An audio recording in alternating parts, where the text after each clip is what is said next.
Hello scaredy cats, welcome to another story. Please subscribe and comment below 1 out of 5 what you rate the story. One late night, while driving down an old, barely lit country road, I saw a figure standing in the rain. It was a young woman, looking drenched and desperate. I stopped and offered her a ride. She got into the back seat without a word. She told me to just drive straight and that she would tell me where to stop. As we neared the outskirts of the next town, I turned to ask if she was okay, but she was gone. The back seat was completely empty, but it was still wet where she'd sat. Driving home late from work, I decided to take a shortcut I vaguely knew through some back roads. Everything around was pitch black except for my headlights. Suddenly, my GPS glitched and sent me down a narrow, overgrown path. The road was rough and unsettlingly quiet. As I slowed down, unsure if I should proceed, I heard a loud bang from the back of my car. I got out to check, only to find my tires slashed and no sign of what could have done it. Needless to say, I never took that shortcut again. It was a regular night shift drive until I noticed a figure in my rearview mirror standing in the middle of the road every few minutes. Each time I looked back, the figure seemed closer. Yet when I looked directly behind me, there was no one there. Panicking, I sped up, trying to escape the looming presence. When I finally reached a more populated area, the figure disappeared. I still avoid driving alone at night. I was driving through a forest area when my radio suddenly started picking up what sounded like a police broadcast, only it was about a car accident describing a vehicle identical to mine, even including my license plate number. It said there were no survivors. Chilled to the bone, I turned the radio off and sped towards the nearest town. Later I checked online and in local news, but there was no accident reported. Who or what was broadcasting that night? I was exploring rural parts of the state and my map showed a shortcut via an old road not marked on Google Maps. Curiosity got the better of me, and I took the turn. As I drove, old, faded signs warned to turn back, but I pressed on.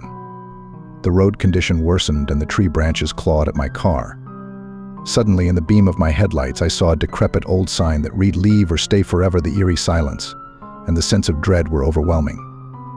I quickly turned around and never looked back.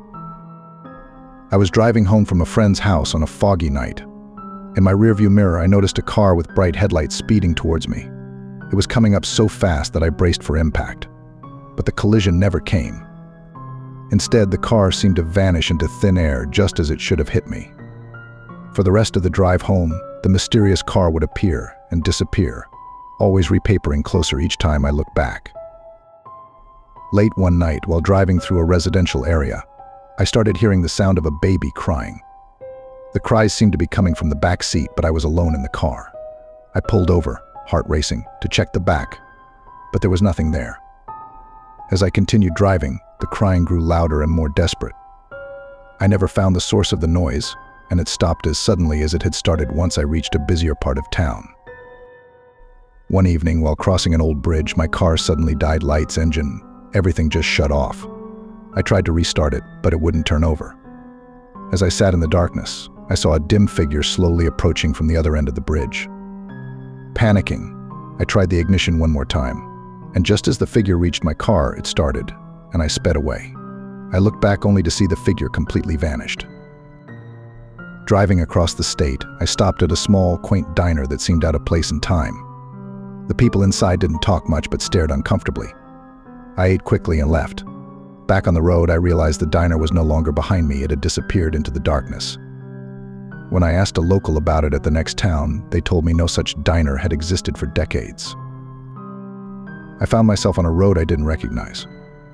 No matter how long I drove, the scenery never changed, and the road seemed to stretch infinitely. After hours, feeling like I was losing my mind, I stopped the car and decided to walk back the way I came. After a few minutes of walking, I turned around to see my car was now nowhere in sight. Eventually, I flagged down a passing driver who was shocked to hear where I thought I was, claiming that area was miles away.